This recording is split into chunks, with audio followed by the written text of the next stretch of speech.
بسم الله الحمد لله الوحده ثم الصلاة والسلام على رسول الله السلام الله عليكم ورحمة الله تعالى وبركاته dadyoga kuweenaan waxaan idinku salaamay kulligiina 6660 iyo 6 aayadood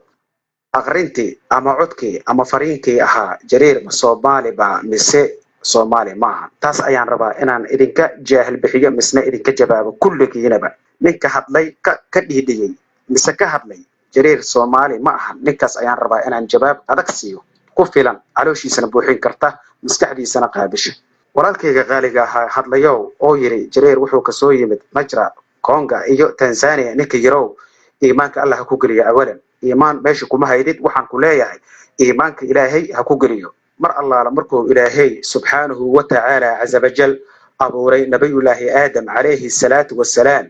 آدم والبشر آدم وأدوغي كواد آدم ونكا أنكو فرع ترسنا أما أنكو مقع ترسنا وأنا قردان مقعين أو يهي بنا آدمي أما بنا آدم أوكي وحان كو شيغا يا باشان وحال اسكربا لحبقل لحدن إيه لحدة آيادات إلهي سبحانه وتعالى عز وجل بس كمربا تاريخ دا إيه ملأوالك بينتا أها تليانيغا عالنكا أكوغسية أما الدولة أكوغسية إناد وحكا سوق قادت بس كمربا waxaan ku leeyahay mar walbaba markaad hadlaysid la imaaw diin iyo masxab munazal ah jareerweyne waa Soomaali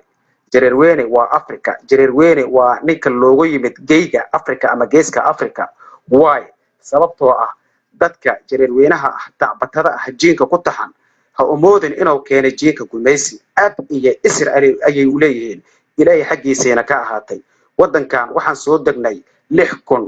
6554 meel ku qoro diin ayaa sheegaya quraanka munazalka ayaa sheegaya ma ahan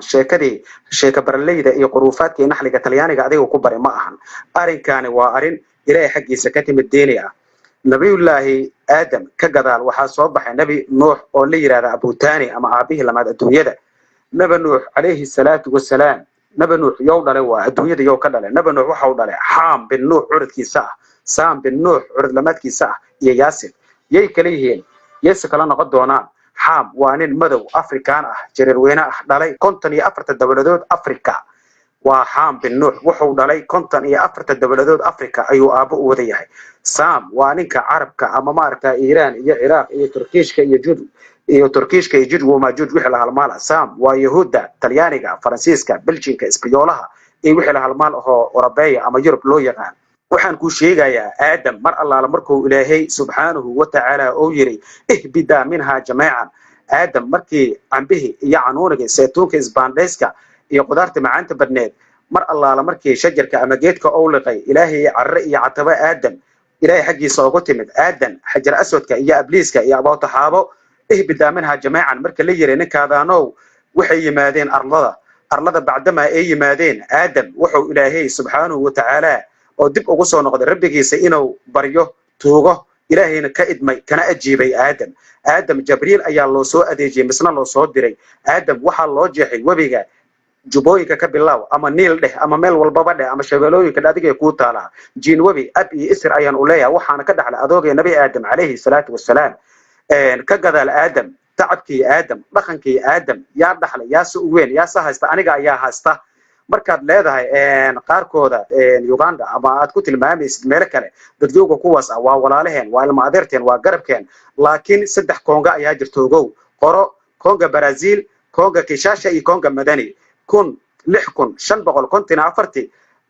bismillaahi mujriha wa mursaha inna rabbil ghafuur rahiim nabiylaahi nuux markuu doonta ku koxeeyay oo doonti yaa sarna doonta aniga ayaa sarna oo xaam bin nuux ah kana soo jeedo awlaadii Afrika ee nabiylaahi nuux kana soo jeedo talweyne ama curadkii nabad loox magaciisa loo yaqaan xaam bin nuux okay xaam mar allaala marka doonta oo keenay doonta eerida ku aadan xeebta oo jawhar ayay ka soo daadahday ama ay ka soo degatay waa sanadka markuu ahaa 6554 meel ku qoro adiga sidaada waxaad ogaataa qoomiyada loo yaqaan jareerweyn waa curadkaaga Soomaalida qayb kamid ah waxay u tahay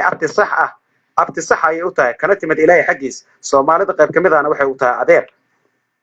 aradaas aniga la'aanteeda ma aysan socdeen magaca kale mid kale waxaan ku sheegayaa waxa tiri Soomaali adigoo oo qadka ka soo hadlaayo qoomiyadaha dir iyo daaro degal ee mirifle habiye iyo ma aragtaa wixii la halmaan waa kala bixin leedahay ma micnaa Soomaali iyo fisir ما معناها صومالي يفسر ما معناها صومالي Soomaali macnaheeda ma taqaanaa wadanka Ingiriiska dadkii waxay yiraahdaan Ingiriiskan u socda ama UK yan gaara way dhihi karaan Ingiriiskan u socda ama UK yan gaara way dhihi karaan ma macnaha UK ama Ingiriiska Ingiriis markaad maqashid ama English markaad maqashid waa luqad dadka Orobeeya ama waxa la yiraahdaa Europe ama waxa la yiraahdaa Britain ogow ما معناه Soomaali markaan adiga ku leeyahay Soomaali muxuu yahay Soomaali ma ahan oday dhashay ma ahan hadoo adiga oday aad u moodid iimaanka Allah ku galiya xarafka Soomaali ama magaca Soomaali waa qoraan la sameeyay state ah loona sameeyay afka Soomaali waa soodkeena Soomaali ma jasada ma jismiya ma nin dhashaya hadaba sheeg odiga Soomaali qabrigiisa farta ku fiiq Nabi Muhammad alayhi salatu wasalaam kun 441 taariikhda maanta aan joogno waa zaman Nabi Muhammad qabrigiisa waa la yaqaan aadam indi ayuu ku duugan yahay Abu Tahaaba jidda ayay ku duugan tahay odiga Soomaaliya shalmaanta lahaan ahaa oo ma aragta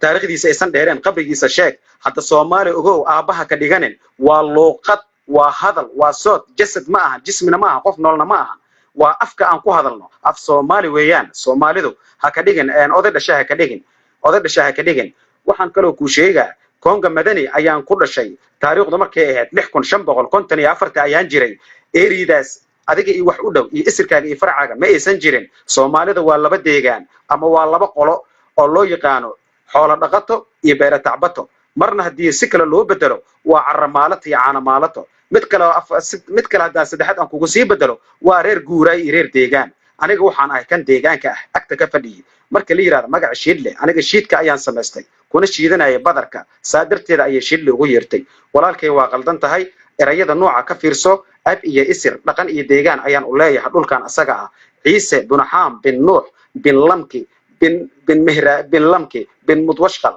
bin Mihraa'il bin Yardi bin Aqluq bin Anush bin Shayd بنو آدم أبدا تراب عليه الصلاة والسلام عن دولكان uga fadhiya kaaga ma fadhiya adiga shaqa kuma lihid dhulka asaga ah geeyga Afrika yaa loo yaqaan Soomaali Afrikaankeeda waa aniga Kenya tag waa aniga Tanzania tag waa aniga aniga ayaa iga aslantay aniga ayaa iga soo jeedaa ha ugu saqa jaaman hanna igu baabeen